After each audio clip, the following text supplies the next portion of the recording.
ದೆಹಲಿಯ ನಂತರ ರಾಜ್ಯದಲ್ಲೂ ಕೂಡ ಹಾದಿ ತಪ್ಪಿತ ನೀಟ್ ವಿರೋಧಿ ಪ್ರತಿಭಟನೆ. ಬೆಂಗಳೂರಿನಲ್ಲಿ ನಡೀತಾ ಇರುವಂತಹ ಪ್ರತಿಭಟನೆಯಲ್ಲಿ ದೆಹಲಿ ದಂಗೆಕೋರರ ಪರ ಪೋಸ್ಟರ್ ಪ್ರದರ್ಶಿಸಲಾಯಿತು. ಕಳೆದ 4 ದಿನದಿಂದ ರಾಜಧಾನಿ ಬೆಂಗಳೂರಿನಲ್ಲಿ ನೀಟ್ ಅಕ್ರಮ ವಿರೋಧಿಸಿ ಪ್ರತಿಭಟನೆ ನಡೀತಾ ಇದೆ. ಈ ನೀಟ್ ಅಕ್ರಮ ವಿರೋಧಿ ಪ್ರತಿಭಟನೆಯಲ್ಲಿ ದಂಗೆಕೋರರನ್ನ ವೈಭವೀಕರಿಸಲಾಗಿದೆ. ಉಮರ್ ಖಾಲಿದ್ ಜಿಂದಾಬಾದ್, ಶರ್ಜಿಲ್ ಇಮಾಮ್ ಜಿಂದಾಬಾದ್ ಅಂತ ಪೋಸ್ಟರ್ ಕಂಡು ಬಂದಿದೆ.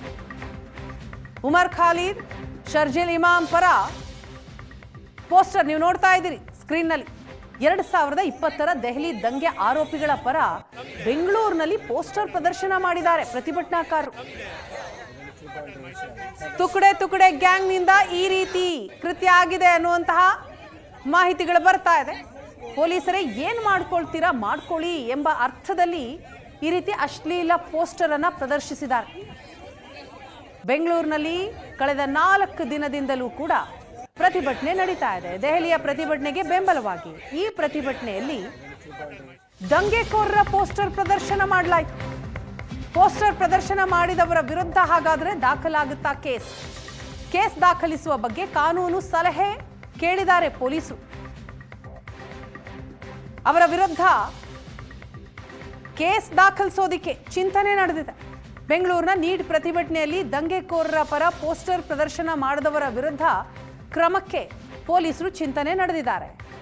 ಕಾನೂನು ಸಲಹೆಯನ್ನ ಕೇಳಿದ್ದಾರೆ. ಬೆಂಗಳೂರು ಪೊಲೀಸರ ವಿರುದ್ಧ ಆಕ್ಷೇಪಾರ್ಹ ಅಶ್ಲೀಲ ಪೋಸ್ಟರ್. ಈ ಹಿನ್ನೆಲೆಯಲ್ಲಿ ಕಾನೂನು ಸಲಹೆಯ ನಂತರ ಮುಂದಿನ ಕ್ರಮ ಏನು ಅನ್ನೋದನ್ನ ಪೊಲೀಸರು ನಿರ್ಧರಿಸಲಿದ್ದಾರಂತೆ. ಪೊಲೀಸರಿಗೆ ಸವಾಲ್ ಹಾಕೋ ರೀತಿಯಲ್ಲಿ ಪೋಸ್ಟರ್ ಪ್ರದರ್ಶನ ಮಾಡಿದ್ದಾರೆ. ಉಮರ್ ಖಾಲಿದ್ ಜೆಎನ್ಯು ಮಾಜಿ ವಿದ್ಯಾರ್ಥಿ ನಾಯಕ.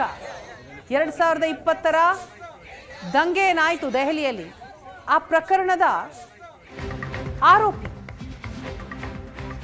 ಬೆಂಗಳೂರಿನಲ್ಲಿ ದೆಹಲಿ ದಂಗೆಕೋರರ ಪರವಾಗಿ ಪೋಸ್ಟರ್ ಪ್ರದರ್ಶನಕ್ಕೆ ಸಂಬಂಧಪಟ್ಟ ಹಾಗೆ ಉಮರ್ ಖಾಲಿದ್ ಜೈಲಿನಲ್ಲಿದ್ದಾರೆ. ಚಾರ್ಜ್ ಶೀಟ್ ಯಾಕೆ ಹಾಕಿಲ್ಲ? ಪ್ರತಿಭಟನೆ ದಾರಿ ತಪ್ಪಿದೆಯಾ ಅನ್ನೋ ಪ್ರಶ್ನೆಗೆ ಗೃಹ ಸಚಿವ ಪ್ರಿಯಾಂಕ್ ಖರ್ಗೆ ಅವರ ಪ್ರತಿಕ್ರಿಯೆ ಇದೆ. ದೇಶ ವಿರೋಧಿಗಳು ಅಂತ ಘೋಷಿಸೋದಕ್ಕೆ ಗುತ್ತಿಗೆ ತೆಗೆದುಕೊಂಡಿದ್ದಾರೆ. RSS ಕಚೇರಿಯಲ್ಲಿ ದೇಶದ ಬಾವುಟ ಹಾರಿಸಲು 52 ವರ್ಷ ಬೇಕಾಯಿತು. ಇವರಿಂದ ದೇಶಭಕ್ತಿ ಏನು ಅನ್ನೋದನ್ನ ಕಲಿಬೇಕಾ ಅಂತ ಪ್ರಶ್ನೆ ಮಾಡಿದ್ದಾರೆ ಗೃಹ ಸಚಿವ ಪ್ರಿಯಾಂಕ್ ಖರ್ಗೆ. ಉಮರ್ ಖಾಲಿದ್ ಜೈಲಿನಲ್ಲಿ ಇದಾರಲ್ಲ, ಚಾರ್ಜ್ ಶೀಟ್ ಯಾಕೆ ಹಾಕಿಲ್ಲ? ಇದು ಅತ್ಯಂತ ಸಮರ್ಥ ಸರ್ಕಾರ ಅಲ್ವಾ? ನಮಗೆ ಸ್ವಾತಂತ್ರ್ಯ ಬಂದಾದ್ಮೇಲೆ ಅತ್ಯಂತ ಸಮರ್ಥ ಸರ್ಕಾರ ಇದ್ದವರು ಇನ್ನ ಉಮರ್ ಖಾಲಿದ್ ಅವರಿಗೆ ಯಾಕೆ ಇನ್ನ ಶಿಕ್ಷೆ ಆಗಿಲ್ಲ? ಬೇರೆಯವರಿಗೆ ಯಾಕೆ ಶಿಕ್ಷೆ ಆಗಿಲ್ಲ? ಇವ್ರು ಯಾರ್ರಿ ಆಂಟಿ ನ್ಯಾಷನಲ್ ಅಂತ ಘೋಷಣೆ ಮಾಡೋದಕ್ಕೆ? ಇವ್ರೇನು ಗುತ್ತಿಗೆ ತಗೊಂಡಿದಾರ? 52 ವರ್ಷ ಬೇಕಾಗಿತ್ತು ಇವರಿಗೆ ನಮ್ಮ ದೇಶದ ಬಾವುಟ ಹಾರಿಸಲಿಕ್ಕೆ RSS ಕ್ಯಾಂಪ್. ಬೆಂಗಳೂರಿನಲ್ಲಿ ಉಮರ್ ಖಾಲಿದ್ ಪರ ಘೋಷಣೆ ವಿಚಾರಕ್ಕೆ ಸಂಬಂಧಪಟ್ಟ ಹಾಗೆ ಒಂದು ಧರ್ಮ ಮೋದಿ ವಿರುದ್ಧ ಅವಹೇಳನಕಾರಿ ಪೋಸ್ಟರ್. ಉಮರ್ ಖಾಲಿದ್ ಪರ ಪೋಸ್ಟರ್ ಹಾಕುವ ಪ್ರಯತ್ನ ಮಾಡ್ತಾ ಇದೆ. ಕಾಂಗ್ರೆಸ್ ನಾಯಕರ ವಿರುದ್ಧ BY ರಾಘವೇಂದ್ರ ಆಕ್ರೋಶ ವ್ಯಕ್ತಪಡಿಸಿದ್ದಾರೆ.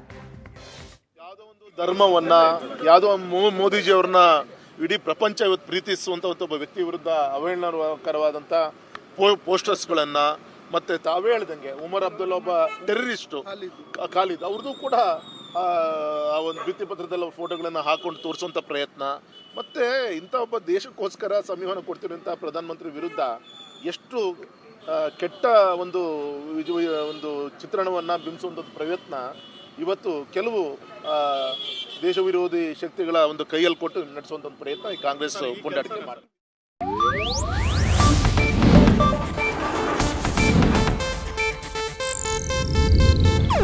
ಇದು ಏಷ್ಯಾನೆಟ್ ನ್ಯೂಸ್ ನೆಟ್ವರ್ಕ್ ಪ್ರಸ್ತುತಿ.